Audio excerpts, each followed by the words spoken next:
This week we look at number 6 in our series going through the book of Exodus, and this is through the Red Sea. And before you say anything else, the images you just see, not the Red Sea, but the Mekong, the mighty Mekong River that flows all the way from China through Cambodia, which is where I happen to be right now, and on through Vietnam to the sea. Amazing, great river to see. I thought you'd like to see those images.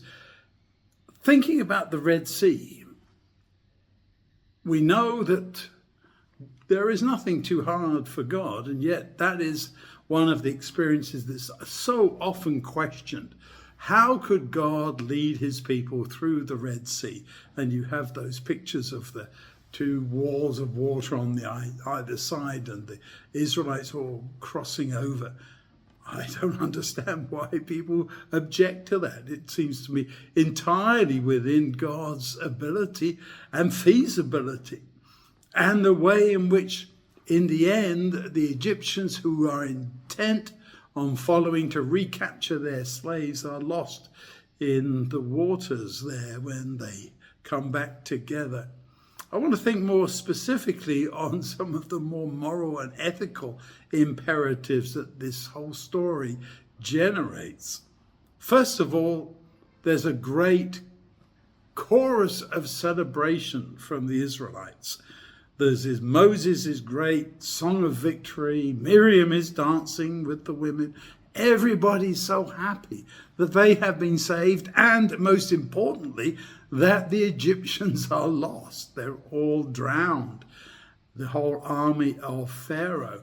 And for us today, it seems like there isn't an ounce of compassion. Well, I suppose if you were a slave being so badly treated by the Egyptians, you wouldn't be thinking about how sorry it was for them. But anyway, I really do think that for God, it must be very sad to put to sleep, as it were, all these of his children.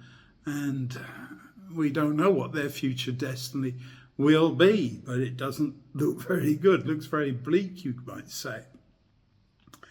And then we come to the Israelites, and after their great celebration, what do we hear?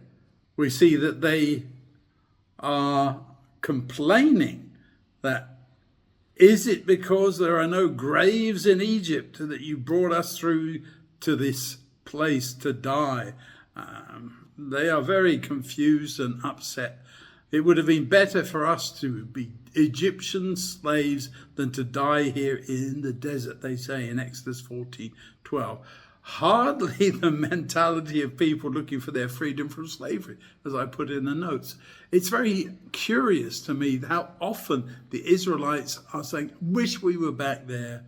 Yes, it must have been a hard experience, and they probably admitted that, but at least we could have our onions and our garlic and all the other things, all those pots of boiling meat and fish and everything else like that. That's all they were thinking about. And as we go through, we see this time and time again, which is the reason why God had to take them on such a circuitous route through the desert to the promised land, because they refused to learn the lesson that they're on the way to a better place, to what we might say was paradise in comparison to where they were, this promised land. And they murmur, they complain, they object to everything. They give Moses and Aaron a very hard time. So much so that God eventually says, Moses, stand out of the way. I'm going to go and deal with these people. And Moses says, no, you can't do it, Lord. What will everybody think? What will everybody say? They will be convinced that, yes, it was to bring them out into the desert to die. So a very curious set of affairs. After you've gone through the Red Sea experience, wouldn't you at least have been celebrating for a long time and not saying, oh, I wish we were back in Egypt when things got slightly more difficult? It's a lesson for all of us today.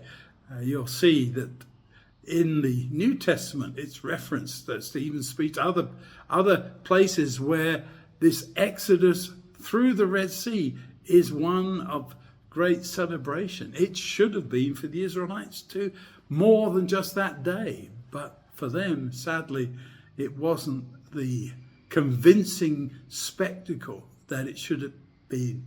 I wonder if we follow into the same trap.